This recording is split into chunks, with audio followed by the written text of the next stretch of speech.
everybody. It's a real pleasure to be back here again. Our huge thanks to the organisers for inviting the YGAM family back. We wanted to end today's conference on a real high, really. There's been lots of talk about tools, about personal responsibility, but actually, on the stage now, two of us have directly been affected by gambling, and what we'd like to spend the next 5 minutes doing is just talking through how gambling has affected us, and then what we are doing, how we are turning that around and going forward. And I'm also delighted that Kev is here as well. Kev's our Education Director. On the programme, you'll see our bit was around delivering a presentation around rolling out a national programme. We haven't got time for that, unfortunately, but Kev will just give a bit of a flavour of how we're taking this lived experience and what we're doing with that in the UK. Some of you may have met Anne Evans last year, one of our patrons here with her husband, Keith. Going to share her story. This is our mum in YGAM. It is, yes, yeah. I'm mum. Yes. You want me to go first? Yeah, go for it. Yes, we've heard a lot about problem gamblers this afternoon and this morning. But what does one look like? Could look like anybody. It could be any of you, it could be any of your family. It was my family.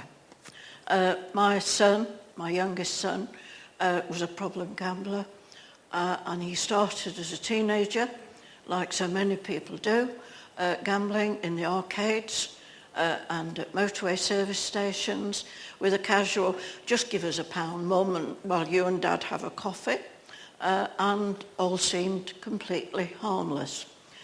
Unfortunately, it wasn't. He went on to become a very serious problem gambler. So serious that it took precedence over his entire life. It outdid all the pleasure he got from his 2 daughters and his partner and his job.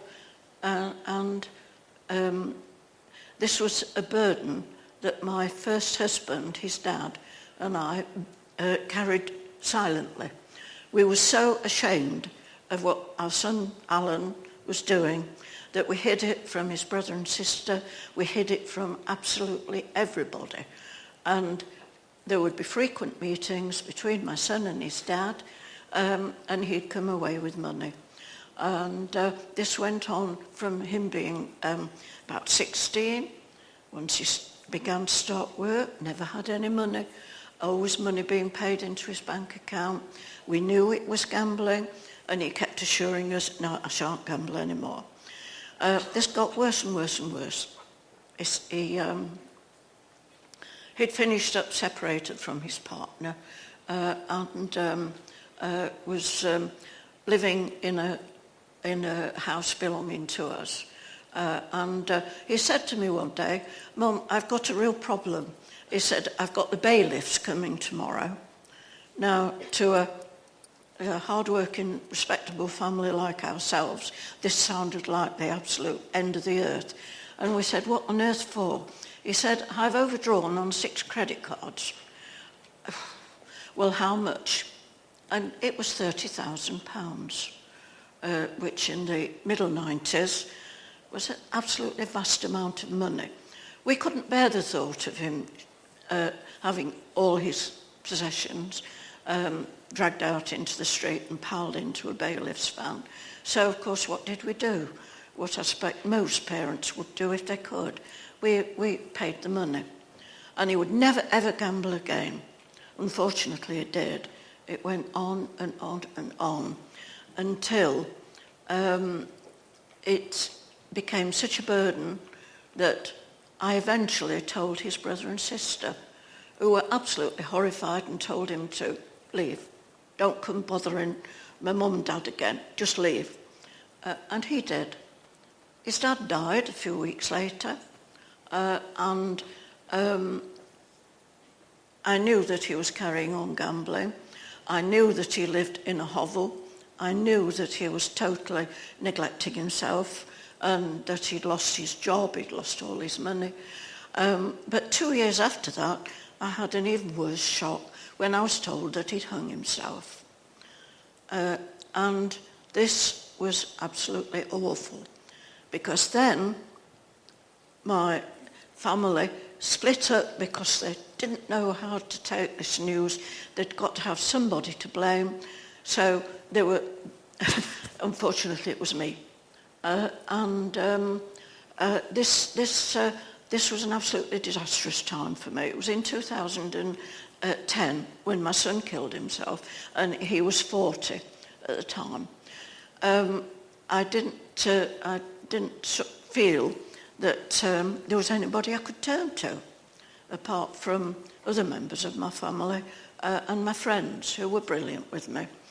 But I came to the conclusion I could not live with this going on and not do something about it. I had to find what could be done to help people like me who'd got a gambler in the family, and there was no help. So my struggle over the next 2 or 3 years led me to meet this very good friend of mine, Willows, who was starting to think of ideas of beginning a company to educate young people. Now, coming from education myself, this was just what I was looking for. And so we joined up together. And from there, I think Lee can take the story. No, absolutely. I think there's been a lot of... I really commend everybody today, because there's been a lot of talk about problem gambling, but it's not actually been necessarily in the room. And it is just a thoroughly inspirational lady with her husband Keith. Over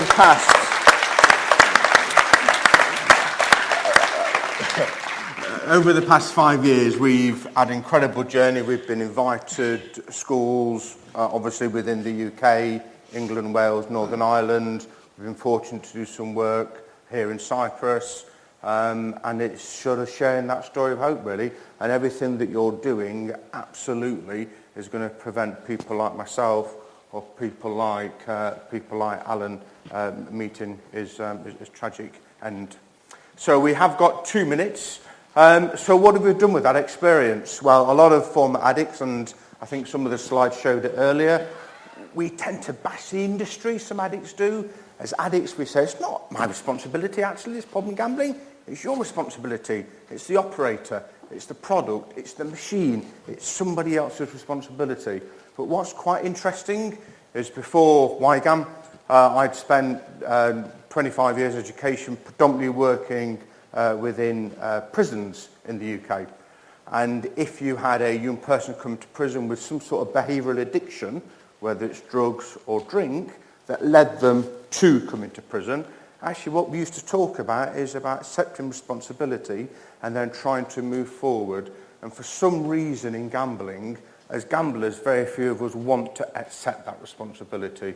So certainly when we're doing education sessions, we talk about that responsibility, because it's only by accepting that responsibility, and it's only by using the tools that many people have spoken about today that's available, that you can actually move forward.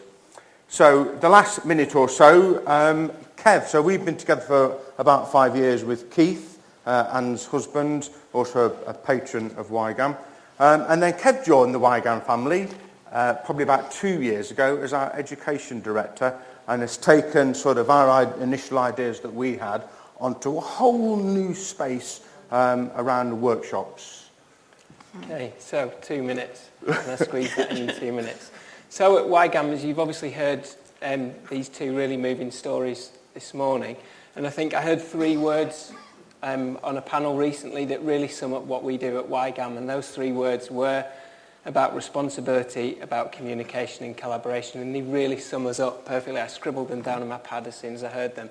So obviously our responsibility is to serve these 2 wonderful people on this stage, but it's also our responsibility is our social purpose, which is to inform, educate and safeguard all young people in the UK aged between 7 and 25, to ensure that they are given the tools and the skills to make informed decisions, and that they're also aware of the potential harms around gambling and gaming.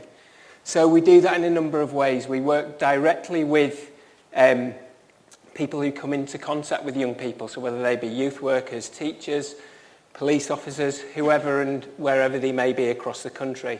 So far this year, by the end of this year, we'll have delivered 100 workshops across the country. We'll have trained over 1,000 people as well. And we believe, in terms of the communication side, that we believe our communication should take on a cascade model. So we educate the educators so that they can then go back into their settings, whether it be their schools, colleges, youth groups, and they can then deliver a consistent and a progressive programme of education with the young people we work with. We also believe it's important to work with university students, and we take our communication to a different level there. We look at peer education. So we work with universities across the UK where we employ university students on a part-time living wage, and they're given the skills and knowledge to then go and deliver a peer education model back on campus, where they work with fellow students on campus. And then on top of that, I suppose, is the collaboration side. We've carried out research. We've recently published, and there's copies of it outside, some research with Red Brick, a research organisation in the UK, that looks at the attitudes, behaviours, thoughts and feelings of over 2,000 university students in the UK. And it's a really powerful piece of research. And then on top of that, we're just embarking on a piece of research now with NCVO in the UK. And that's looking at an impact study of our programme. So to see really the so what bit, does it make a difference? We're convinced it will prove, we will prove that, and it does make a difference, which will hopefully lend to our argument. And then the final bit of collaboration that we're doing is, obviously, as Lee said, we work with the industry, we train people within the industry, but we're also working with other education organisations in the UK at a round table where we're coming up with our own education framework around harm prevention, because we want to make sure that that right message is going into schools or going into whoever comes into contact with those young people. Fantastic. And we've got, so tomorrow we're doing some work with university, 1 till 4. Everybody's welcome, actually. I think we've got sort of 30 or 40 people in the room there with some of the students. You're more than welcome to come along and join that. And finally, just a quick mention to Frankie. So Frankie is from Bet No More. Yes. Little bold chap there, sat at the table. Frankie's come over with us this year as well.